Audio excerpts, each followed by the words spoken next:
Lecture 5. Chapter 15.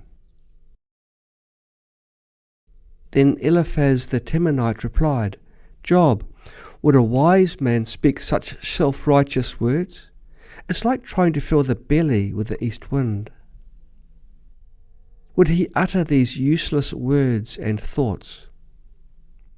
Before God, you have lost fear and abandoned prayer. You defend yourself with lame arguments and a crafty tongue. Your mouth reveals your ignorance, not mine, and your own lips testify to your arrogance. Are you the first man ever born? Were you created before the hills?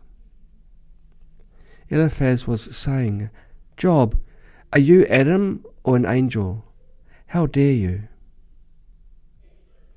Have you heard the secret of God? Do you possess extraordinary wisdom? What do you know that we do not know? What do you understand that is not clear to us? The grey-haired and the aged are among us, older than your father. Are God's consolations not enough for you? Are there still skeletons in your closet? Why does your heart carry you away, and why do you turn a blind eye? That you turn your spirit against God and bring such words out of your mouth. Eliphaz didn't understand what Job really meant, nor could he see Job's real feelings. Instead, he subjectively believed that Job's words lacked the fear of God. In reality, the fear of God is not mere obedience or blind worship. Rather, it is the courage to express one's confusion to God and seek the truth of life. That is what it truly means to fear God. What dimension of life is man that he could be pure? Can one born of a woman be noble and righteous? Behold, God puts no trust in his holy ones, and even angels are not pure in his sight. How much more abominable and filthy is man, who drinks iniquity like water. Listen to me, and I will explain to you.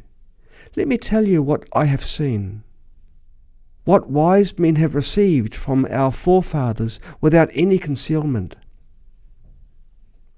On this piece of land, the wisdom of our forefathers has been accumulated through generations without being undermined by aliens. People without enough virtues have to toil throughout their lives, yet the rulers live a comfortable life. However, when all seems well, the destroyer shall come upon them with a dreadful sound. In the history of mankind, no one could see the light. What awaits them is the sword. Like a king ready for battle, the smell of blood terrifies them. Being arrogant, people often defy God's will. They indulge in comfort and pleasures. Their faces and waists are covered with fat. Later, they become poor, with no more wealth or their own land. They are caught by troubles and hardships, struggling and collapsing. Now, they live in desolate cities and houses, and some have become homeless beggars. Their future is dark. In this passage, Eliphaz was sharing the teachings from their ancestors, the inevitable consequences that the godless people who are greedy, commit sins, and go astray will face. What he said were some general truths. He implied to Job that the retribution he was experiencing now was a result of not fearing God. On the surface, he seemed to console Job, but in fact he was a bit gloating, because Job used to be the wealthiest man in the East. Eliphaz, despite sympathizing with Job, did not have genuine sympathy. Therefore, the general truths spoken by Eliphaz, though correct, could only make Job distressed. Chapter 16. Then Job replied, I have heard many such things. Miserable comforters are you all. Shall vain words have an end?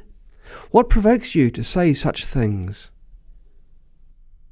I also could speak as you do. If you were in my place, I would join words together against you and shake my head at you. Yet, unlike you, I would encourage you and relieve your distress.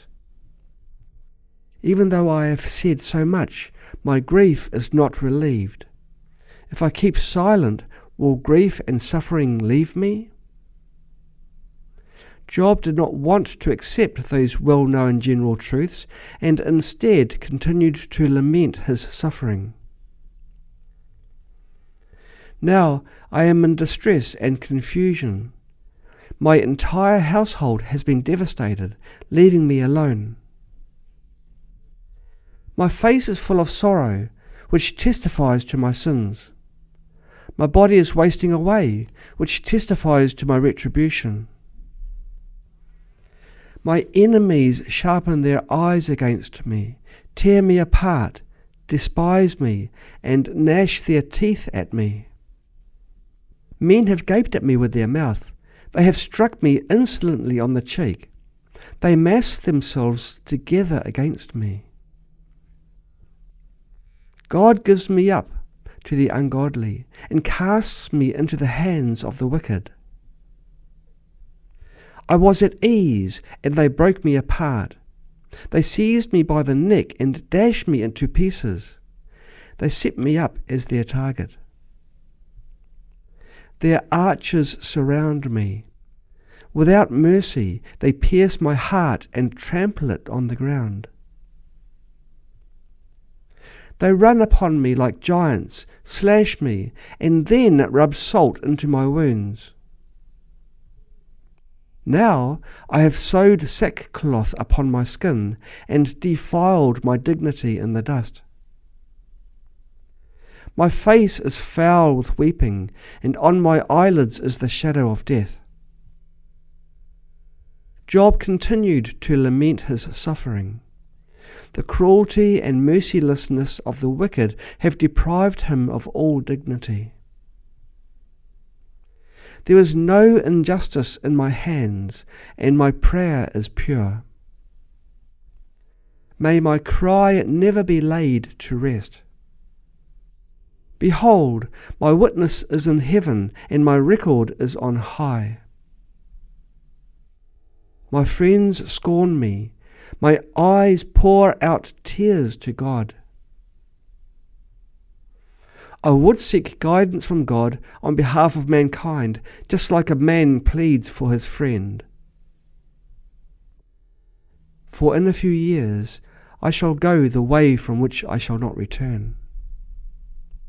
Again, Job expressed his reverence for God, yearning for God's care, comfort, and guidance. Chapter 17. My breath is failing, my days are cut short, the grave is ready for me. Surely there are mockers about me, and my eyes dwell on their provocation. I would be the mediator between mankind and God. Who will strike hands with me? O God, mankind is ignorant, therefore you will not praise them. He who flatters friends, the eyes of his children will fail. The consequences for such people-pleasers are startling. They have made me a laughing-stock. In their eyes, I am like a typical example of one who receives retribution. My eyes have grown dim from suffering, and my thoughts, due to sorrow, have produced illusions.